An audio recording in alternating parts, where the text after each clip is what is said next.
John Knox Village is a home to so many interesting people. Today we interview Rita Rio, a retired airline pilot who worked for U.S. Airways. My name's Rita Rio. I live in John Knox Village in Village Tower. My career was I was an airline pilot for U.S. Airways. I got into aviation. I had graduated high school. I was going to Miami-Dade Community College at the time, and I was interested in flying and decided to get my private pilot's license. When I graduated from the college, I actually was interested in a career as a flight attendant. My neighbor on my street was a flight attendant for National Airlines, and I thought, well, what a great job that would be. You travel, you meet a lot of men, and I thought that would be pretty neat. So I had several interviews for flight attendant. In the mid-1970s, I went on 4 to 5, and I got rejected.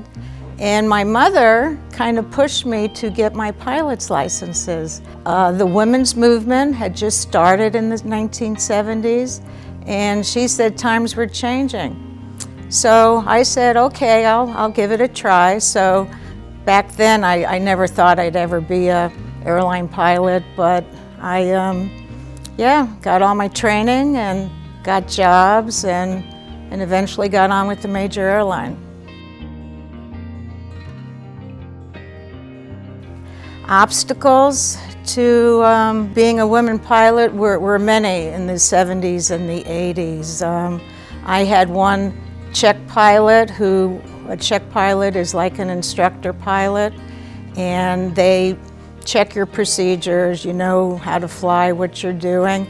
Actually tell me that I had no business being there. I was taking a job away from a man.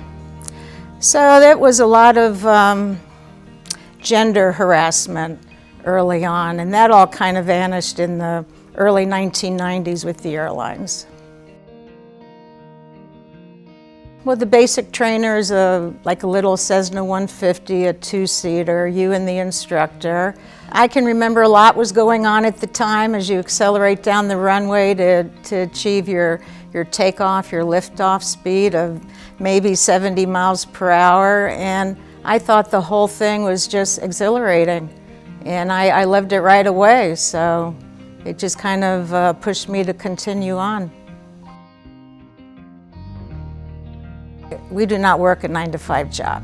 You're gone on a 3-day trip, you're gone on a 4-day trip. If you fly international, you could be gone for 7, 8, 9 days. So for me, the fun part of the job was always the takeoff, because you want to get that airplane safely from A to B, and a lot of things go on in between that, and making the right decisions for the flight. Weather is always a consideration, but for me, every takeoff was really, really interesting and fun because it was the start. And if I was in my 20s, I would do it all over again. The training is extensive. You have to go from 0 flight hours, knowing nothing about it, to how to operate an airplane. There's a lot of courses in aerodynamics and weather and meteorology, and it's a ladder. It's a stepping on the ladder to get your licenses, and then you just continue on, and the training never ends. Pilots are always checked once or twice a year. As they fly, they're always checked. FAA inspector sits on the jump seat in the cockpit and just monitors the pilots and evaluates that segment of the flight. So I would absolutely recommend it. Oh yeah, Captain Sully, who landed in the Hudson River about 15 years ago.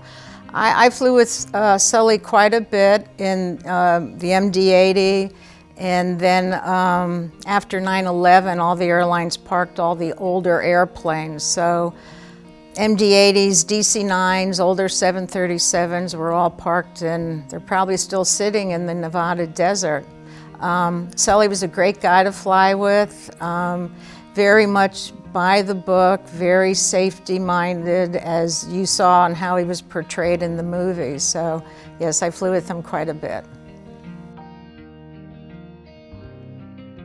I don't know if there's any one thing I enjoy most about being here. I think all the events and activities are just wonderful. Since Westlake opened here, there's more to do. I like the meal plan. I like not having to cook at all. Of course, we moved here for the health care in the future, so that was a positive. So I think it's just everything that's offered here at John Knox. You can be as busy as you want to be, or chill out if you want.